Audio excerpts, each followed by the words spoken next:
प्रदेश में Indian national Lokdal के एकमात्र विधायक अभय चौटाला के पुत्र करण चौटाला ने राज्य सरकार पर बड़े आरोप लगाए हैं। हिसार में इनेलो के जिला कार्यालय में पत्रकारों से बातचीत करते हुए उन्होंने सरकार पर आरोप लगाए कि सरकार में शामिल लोग कोरोना रिलीफ फंड का पैसा मिल बांट कर खा गए हैं। कोरोना के नाम पर सरकार में बड़ा घोटाला किया गया है, इसीलिए सरकार आज तक कोरोना रिलीफ फंड की जानकारी नहीं दे पाई है। इसके अलावा करण चौटाला ने नौकरियों के नाम पर हो रहे भेदभाव पर सवाल उठाए और बार बार भर्तियों को रद्द करने को लेकर भी सरकार पर निशाना साधा। साथ ही उन्होंने कहा कि सरकार खुलेआम भ्रष्टाचार कर रही है और नौकरियों के नाम पर या रजिस्ट्रियों के नाम पर घोटाले किए जा रहे हैं। कुछ विभागों में खुलेआम टेंडर पास करने के लिए कमीशन का रेट फिक्स कर दिया गया है। इसके अलावा चौटाला ने कहा कि भाजपा सरकार सिर्फ कानून का दुरुपयोग करना जानती है। चौटाला ने कई अन्य मुद्दों पर भी सरकार को घेरने का काम किया। वह हिसार में जिला कार्यकर्ताओं की बैठक लेने के लिए आए हुए थे। इस मौके पर उन्होंने कार्यकर्ताओं को संबोधित किया। उनके साथ इनेलो युवा के राष्ट्रीय अध्यक्ष उमेद लोहान के अलावा कई अन्य नेता भी मौजूद रहे। जिस प्रकार से प्रदेश के अंदर युवाओं के साथ धोखा हो रहा है, बेरोजगारी है, और किस प्रकार आप सभी इस बात के गवाह हैं, मीडिया के माध्यम से ये बात कई बार आगे आई है कि 2 दर्जन से ऊपर जो पेपर लीक घोटाले हुए हैं नौकरियों के मामले में प्रदेश के अंदर, उसको लेकर के आगे हमारे को किस प्रकार जाना है, उसको युवाओं के साथ मुलाकात करने आज हिसार में आए थे। और हमने पिछले दिनों पंचकुला के अंदर HPSC के आगे प्रदर्शन भी करा था, गवर्नर को मेमोरेंडम भी दिया था, जिसमें हमने मांग करी थी कि इसके ऊपर जांच कराई जाए। पहले तो मुख्यमंत्री ने खुद इस बात को स्वीकारा था कि पैसा मिला है, और फिर वो ये कहने लगे, बहाने बनाए कि भाई दफ्तर में नहीं था, घर में था। अफसर के चाहे दफ्तर में मिला हो चाहे घर में मिला हो, पैसा मिल गया, फिर जांच क्यों आगे नहीं हो रही? चेयरमैन से आज तक पूछताछ नहीं हुई। कहते हैं कि चेयरमैन ने उस टाइम ये बात कही थी कि भाई मेरे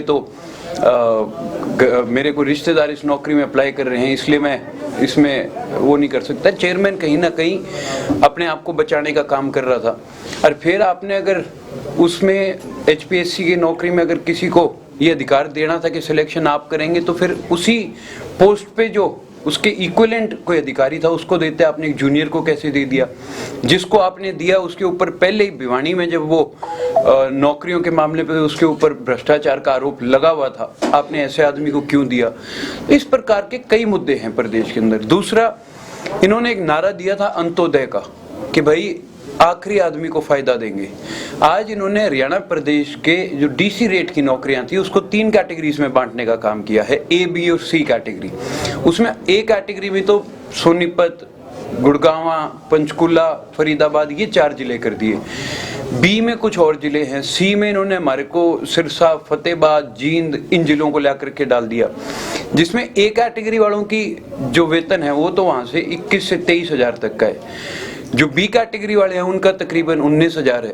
जो C कैटेगरी वाले हैं उनका 17,000 है। मैं पूछना चाहता हूँ, ये गरीब मजदूर किसान कमेरे के बच्चे के साथ ये अन्याय क्यों हो रहा है? C कैटेगरी की ये DC रेट की जो नौकरियां हैं वो तो वही अप्लाई करते हैं जिनका अपना घर का रोजगार भी नहीं चल रहा, जो बिल्कुल गरीब घर के बच्चे हैं। अगर आपने ये कैटेगराइजेशन करना है तो एक मेंबर पार्लियामेंट के साथ क्यों नहीं करते आप, जिसको 3 लाख के आसपास तनख्वाह मिलती है? आप एक MLA को क्यों नहीं करते? आप एक पुलिस अधिकारियों को क्यों नहीं करते? आप DC को क्यों नहीं करते? आप SDM को क्यों नहीं करते, जिनकी तनख्वाह 1-1 लाख से ऊपर है, जिनका गुजारा आराम से चल रहा है, जिनको और सरकारी बहुत फायदे मिलते हैं? उनके साथ ये कैटेगराइजेशन क्यों नहीं है? ये एक बहुत बड़ा मुद्दा है। तो इस प्रकार से जो प्रदेश के बच्चों के साथ, जो नौजवानों के साथ बेरुखी करी जा रही है, उसके लिए आगे हमारे को क्या कदम उठाने हैं, उसके तहत ही मीटिंग भी करी थी और यही बात आज आपसे करना चाहते थे। सर, दर्डम में जो हुआ है उस प्रकरण को लेकर आपका क्या कहना है? क्योंकि आरोप लग रहे हैं कि सरकार का जो है, पूरी सरकार के संरक्षण में ये जो है अवैध तरीके से माइनिंग चल रही थी। जी बिल्कुल, ये बात आज से नहीं, ये बात हम पिछले 7 सालों से कहते आ रहे हैं। इस सरकार ने एक बात कही थी कि हम पर्ची और खर्ची बंद कर देंगे। ये तो खुलेआम भ्रष्टाचार कर रहे हैं। ये तो बड़े बड़े सूटकेसों में पहले पैसे लेने शुरू कर दिए। मुझे नाम लेने की जरूरत नहीं, आप लोग इस बात से बहुत अच्छी तरह वाकिफ हैं किस प्रकार रजिस्ट्रियों के नाम पे 20-20 लाख रुपए लिए गए हैं, किस प्रकार इन्होंने कोरोना की आड़ में बहुत बड़ा एक शराब घोटाला किया था, किस प्रकार आज एक नहीं 2-3 विभाग ऐसे हैं जिसके अंदर आपने कोई काम कराना है तो सीधा 8% आपको देना पड़ेगा। एक वाक्य आपको बताऊंगा, एक मीटिंग हुई थी ये इस सरकार जो ये 2 साल का अब वर्तमान सरकार का कार्यकाल है उसकी शुरुआत की बात है, जहाँ पे ठेकेदारों को बुलाया गया था, टेंडर्स के रिगार्डिंग कोई मीटिंग हुई थी। वहाँ पे एक ठेकेदार ने तो खड़े होकर के ये बात कही थी कि जी जब तक 8% नहीं देते हमारे टेंडर पास नहीं होते, और मुख्यमंत्री को मजबूरन ये बात कहनी पड़ी थी कि ये बात हम कमरे से बाहर जाके करेंगे, आप इसको मीटिंग में ना करो, क्योंकि वो मीटिंग ऑन रिकॉर्ड चल रही थी। इस प्रकार के कई ऐसे भ्रष्टाचार हैं। आप और सारी बात छोड़े, इस जो भी पिछला विधानसभा सत्र गया है इसके अंदर हमने सरकार से कुछ जवाब मांगे थे कि जो सेंटर की तरफ से ग्रांट आई है कोरोना को लेकर के वो कहाँ पे यूटिलाइज हुई, उसका इन्होंने अब तक कोई जवाब नहीं दिया। जो वहाँ से इक्विपमेंट्स आए थे उसको आपने कौन कौन से हॉस्पिटल में, कौन से जिले में आपने आईसीयू के बेड भेजे, आपने वेंटिलेटर्स भेजे, वो आज तक इन्होंने कोई जवाब नहीं दिया। कितना पैसा हरियाणा प्रदेश के लोगों ने योगदान दिया जो कोरोना के लिए डोनेशन दिया, वो कितना इकट्ठा हुआ और उसका कितना कहाँ यूटिलाइज हुआ है, कौन से जिले में हुआ है, इसका जवाब आज तक इन्होंने नहीं दिया। ये तो स्वयं फिर एक बात में पता लग रहा है कि उस पैसे को कहीं ना कहीं ये लोग आपस में मिल बांट के खा चुके हैं। इसका इन चीज़ों का जवाब ही नहीं दे रहे। इस सरकार से तो आप कुछ भी मांग कर लो, ये कहते हैं हम आपको लिखित में दे देंगे। ये ना तो विधानसभा में उन चीज़ों के बारे में बात करते, कहते हैं हम तो लिख के जवाब दे देंगे, और वो लिख के जवाब कभी आता नहीं है। तो मैं तो मीडिया के साथियों से निवेदन करूंगा, जब कभी आप इनसे मिले ये प्रश्न आप उनसे करें एक बारी। कोरोना वाला जो ये घोटाला है ये भी बहुत बड़ा घोटाला है। कोरोना की वजह से ये फिर से लॉकडाउन का माहौल बन रहा है, सख्ताई का माहौल बन रहा है। आप किस तरीके से देखते हैं सरकार की तैयारियों? जी देखिए, जहाँ तक ये जो वेरिएंट है, जहाँ तक मेरी नॉलेज है इसके बारे में, ये कोई इतना सीरियस वाला नहीं है। ये सिर्फ एक खांसी जुकाम वायरल इस प्रकार का अभी तक जो सामने आया है इसका रूप, ये तो एक बहाना बना रहे हैं क्योंकि चुनाव आ गए पंजाब में और उत्तर प्रदेश में। ये उस चुनाव में ये लॉकडाउन लगा करके किस प्रकार उसमें धांधलेबाजी कर सके, ये तो एक बहुत बड़ा षड्यंत्र खेला जाएगा। आप देखिएगा एन चुनाव जब पीक पे होगा, जब ये लॉकडाउन लगाने की बात करेंगे या फिर ये नाइट कर्फ्यूज लगाएंगे ताकि रात को आराम से ये लोग अपना पैसा बांट सके। जिस प्रकार आपने इलाहाबाद के उपचुनाव में देखा कि इन्होंने कितनी भारी मात्रा में फोर्स ला करके पुलिस की गाड़ियों में पैसे बांटे, इतनी भारी संख्या में इन्होंने फोर्सेज बुलाई, जिसमें आप ये मान करके चले, जहाँ तक मेरे को इसका जो हमने RTI लगवाई है उसका अभी तक पूर्ण रूप से जवाब नहीं आया। जिस दिन वो जवाब आ जाएगा मैं वो भी खुलासा करूंगा। जितनी इन्होंने फोर्स बुलाई थी उस सारे का खर्चा हरियाणा प्रदेश की सरकार के ऊपर पड़ता है, तो वो कितना खर्चा इनको करना पड़ा एक एक MP के साथ। और फिर जब आपने जो बाकी कैंडिडेट्स थे उनको तो आपने एक गनमैन दे रखा था, और खुद जो बीजेपी का समर्थित कैंडिडेट था, जो बीजेपी का कैंडिडेट था, उसके साथ पुलिस की 5-5, 6-6 गाड़ियां चलती थी।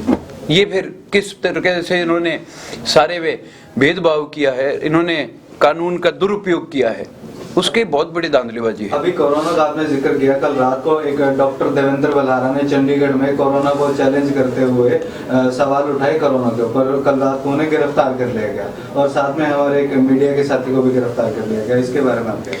जी यही तो मैं आपसे कह रहा हूँ ना, इनका जोर कहीं नहीं चलता। ये तो प्रशासन का दुरुपयोग करना जानते हैं।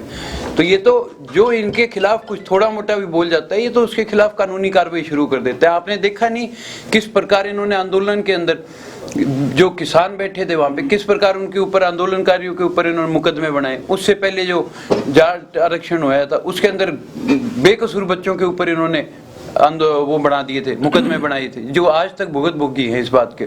सर कोरोना होता ही सबसे पहले स्कूल और कॉलेजेस बंद कर दिए जाते हैं, इसको कैसे देखते हैं? ये भी एक ऑनलाइन स्टडी का जो इन्होंने सिस्टम शुरू किया है, ये जो एप्स आई हैं, ये तकरीबन अगर आप इनके बैकग्राउंड चेक करेंगे ये RSS और BJP के लोगों की हैं। ये भी एक बहुत बड़ा घोटाला है, किस प्रकार स्कूल्स को बंद करते ही सारी स्टडीज़ ऑनलाइन चली जाती है।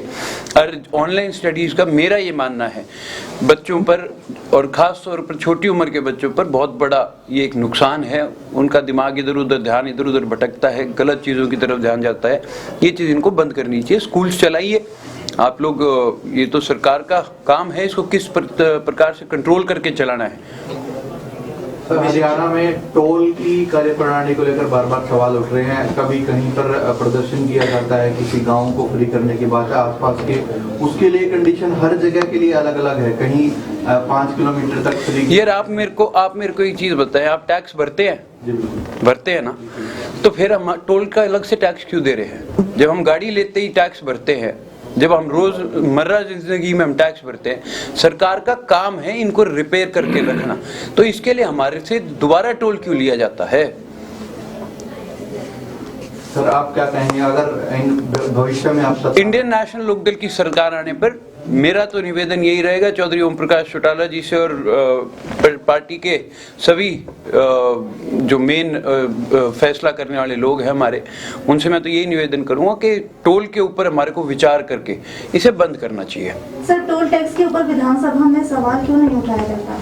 जी, टोल टैक्स के ऊपर सवाल उठे थे लेकिन उसका जवाब सरकार देती नहीं है। हमने इससे पिछली सरकार में भी सवाल उठाए थे। अभय सिंह चौटाला जी ने इस बात के बारे में पूछा था कि जब एक आम आदमी टैक्स भर रहा है अपना रोजमर्रा जिंदगी में, फिर आप उससे दोबारा सड़क पे चलने का टैक्स क्यों ले रहे हो? 134A के तहत गरीब बच्चों को स्कूलों में एडमिशन मिले थे लेकिन उनको दिया नहीं जा रहा है। जी, इसके ऊपर भी मेरे पास पिछले दिनों जो मीटिंग हुई थी मेरी गुड़गांव में, उसके अंदर भी मेरे को इस बात की नॉलेज आई थी। हमने इसका सारा डाटा मंगाया है, फिर हम जाकर के गवर्नर से मिलके इस बात की भी जांच की मांग करके आएंगे। ब्यूरो रिपोर्ट, नई ताज़ा न्यूज़, हिसार। लेटेस्ट वीडियोस के लिए सब्सक्राइब करें हमारा चैनल नई ताज़ा न्यूज़ और दबाएं बेल आइकॉन ताकि आप मिस न करें कोई भी अपडेट।